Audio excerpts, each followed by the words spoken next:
नरसिंहपुर जिले की करेली तहसील के ग्राम राकई में पुलिस ने ग्राम राकई के पास बसेडी रोड पर एक खेत में हुई महिला की सनसनीखेज अंधी हत्या की गुत्थी को महज 36 घंटों के भीतर ही सुलझा लिया है। पुलिस ने आरोपी मोहम्मद इरशाद उम्र 33 वर्ष को गिरफ्तार कर लिया है। बीते 10 मार्च को वंदना ठाकुर का शव खून से लथपथ हालत में एक खेत में मिला था। पुलिस अधीक्षक डॉक्टर ऋषिकेश मीना के मार्गदर्शन में गठित विशेष टीम ने तकनीकी साक्ष्यों के आधार पर जांच शुरू की। जांच में सामने आया कि करीब 15 दिन पहले एक सामाजिक पंचायत में आरोपी का मृतका से विवाद हुआ था और इसी रंजिश के चलते आरोपी ने महिला को घर में अकेला पाकर डंडे से पीट कर उसकी हत्या कर दी और शव को खेत में फेंक दिया। आरोपी ने पुलिस को गुमराह करने के लिए मृतका का मोबाइल एक चलते ऑटो में फेंक दिया, लेकिन पुलिस की सूझबूझ से वो पकड़ा गया। करेली थाना प्रभारी निरीक्षक रत्नाकर हिंगवे के कुशल नेतृत्व में पुलिस की टीम ने आरोपी के पास से घटना में प्रयुक्त मोटरसाइकिल और डंडा बरामद कर लिया है। आरोपी के विरुद्ध BNS की धाराओं के तहत मामला दर्ज किया गया है। दबंग इंडिया 24 न्यूज चैनल आपकी आवाज के लिए भुजबल सिंह राजपूत की रिपोर्ट।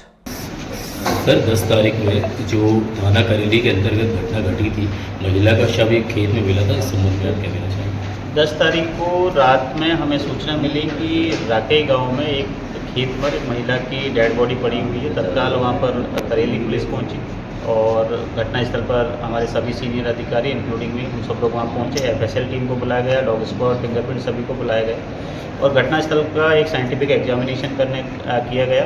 उसके बाद हमने पूरे डॉट्स को इसमें जोड़ना शुरू किया, कुछ तकनीकी साक्ष्य हमने इसमें एकत्रित किए। तो फिर उसमें पूरा घटनाक्रम ये निकल के आया कि एक इरशाद नाम का व्यक्ति जो राती करार का रहने वाला है, उसका जो मृतक महिला है वंदना ठाकुर, उसके साथ और उसके पति पुष्पेंद्र ठाकुर के साथ 15 दिन पहले, घटना से 15 दिन पहले किसी सामाजिक बात को लेकर पारिवारिक विवाद हुआ था और उसने उस दिन भी उनको धमकी दी थी कि मैं आपके परिवार को ख़त्म कर दूंगा।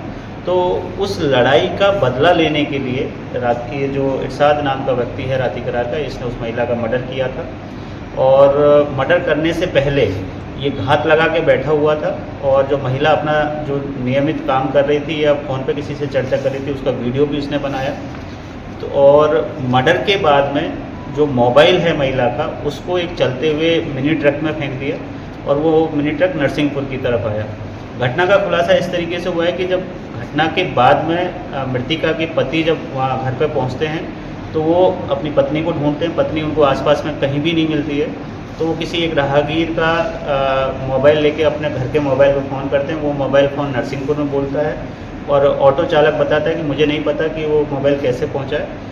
और इन सारे बिंदुओं को जोड़ के फिर जब इसमें देखा गया कि हमारा जो एक इन्वेस्टिगेशन का जो तरीका होता है कि किसी के साथ कोई दुश्मनी थी क्या, या फिर किसी तरह का कोई पारिवारिक विवाद है या फिर कोई और एंगल है, जब इन सब चीज़ों को एक साथ मिला के देखा गया तो फिर इसमें इरशाद का भूमिका वो हमें संदिग्ध लगी। उसको राउंड अप किया गया, राउंड अप करके उसको पूछा गया, मोबाइल उसका खंगाला गया तो मोबाइल में घटना से पहले का बनाया हुआ वीडियो हमें इसमें मिल गया और उसके आधार पर उसको जब अगेन इंट्रोगेट किया गया तो उसने अपना अपराध करना कबूल किया है।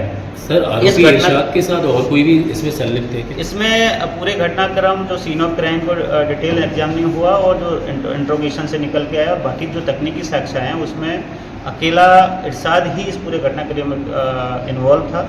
और फिर उसकी निशानदेही पर हमने जो घटना में प्रयुक्त जो डंडा है जिस पर खून लगा हुआ था वो भी हमने जब्त किया है। इसके खून से सने हुए कपड़े और एक कंबल वो भी हमने जब्त किया है। और फिर जो सीन ऑफ क्राइम को जो रिक्रिएशन कराया गया उसके आधार पर पूरा का पूरा एक जो साइंटिफिक एविडेंस है वो भी हमने इसमें पूर्व में सर इरशाद पर कोई मामला पंजीबद्ध? इसका इरशाद का आपराधिक रिकॉर्ड रहा है। पहले भी एक फिजिकल असॉल्ट के केस में ये जेल गया हुआ है और हार्डकोर क्रिमिनल है।